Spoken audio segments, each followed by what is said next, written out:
বৃষ্টি স্নাত দিনে খিচুড়ি না খেলে কি আর হয়। ঝটপট রান্না করে নিলাম সবজি খিচুড়ি। গাজর, মটরশুঁটি, আলু,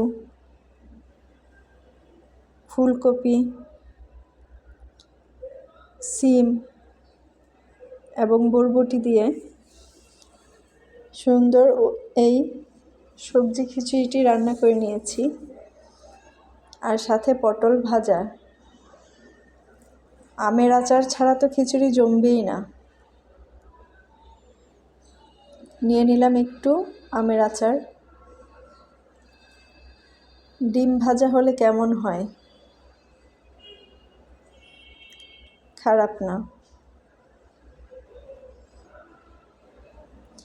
আর খিচুড়ি খাবো, গরু মাংস হবে না তা তো হতে পারে না।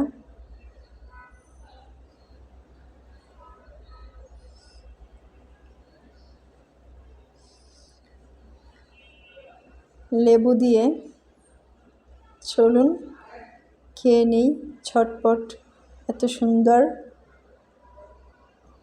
এই রেসিপি।